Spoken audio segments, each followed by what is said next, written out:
Hey there, everybody. I'm just going to review some quick maths with this probability here.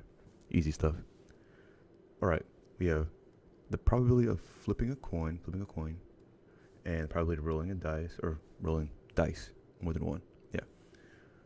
So these are independent, which means each trial you do, it doesn't affect the one before. So for example, let's say I flip this coin. This is my bank account right here.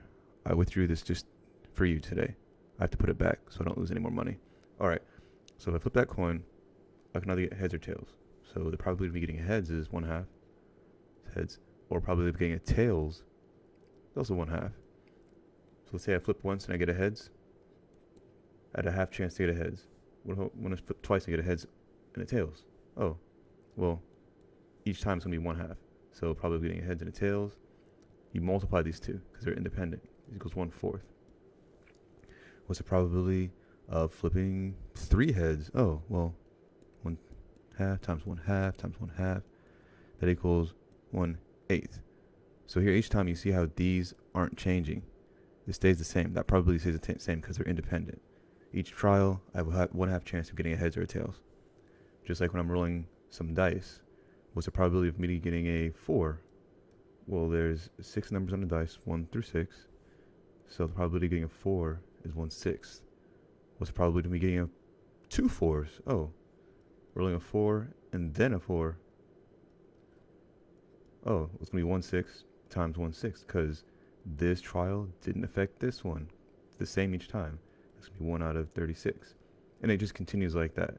So like I said, these are independent. Independent. Oh my god, I can spell. Yes. Dictionaries help. So now let's go to the next page here. All right, so now let's look at this. We've got a bag of marbles because this is 1976 and this is what we do for fun outside, right? So let's see. In this bag I have, let's see, 1, 2, 3, 4, 5, 6. I have 6 yellow marbles. So I'll say 6 yellow marbles. I have 1, 2, 3, 4 green marbles. Green equals 4. And then the last two, 1, 2, are red. So I have 2 red. So that's 6 plus 4 is 10, plus 2 is 12. 1, 2, 3, 4, 5, 6, 7, 8, 9, 10, 11, 12. Yes, I can count. Okay. Whew. So I have 12 marbles in here. So what's the probability of me choosing a red marble? Oh, well, I have 2 marbles that are red. Out of how many? Oh, 12. And if I want to be a big boy, I can reduce that to be 1/6. So just for these purposes, let's leave it like this just so we can see this visually. So there's 2 out of 12 marbles that are red. What's the probability of me getting a yellow marble if I just pick one out random? Oh, well, there's 6 yellow marbles out of 12. That's the probability of me picking a yellow marble at random from this bag. Now, this is an example of dependent. Or some people say conditional. Same thing. Dependent or conditional probability. Now watch this. Let's say I want to pick out a red, then a yellow.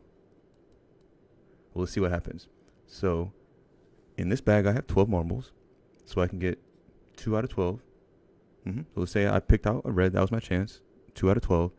Then let's see, okay, well, if I've already picked out 1 marble, now there's 11 left. And so how many yellows are in there? So there's 6 out of 11. So this is my chance in the first trial of getting a red marble, 2 out of 12. Now that I've picked one out, there's now 11 marbles left. So the chances of getting a yellow marble is now 6 out of 11. So if I wanted to find the probability of getting a red then yellow, I would multiply these two. So it'd be 2/12 times 6/11. Let's say, oh, what's the probability of me getting a green, then a red? Oh, well, I'll say, okay, well, there's 4 greens, 4 out of 12. But then once I've chosen one, there's 11 marbles left. How many reds are there? 2.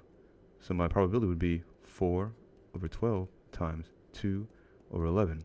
You see this? This changed. That was conditional because this event affected this event. That's dependent or conditional.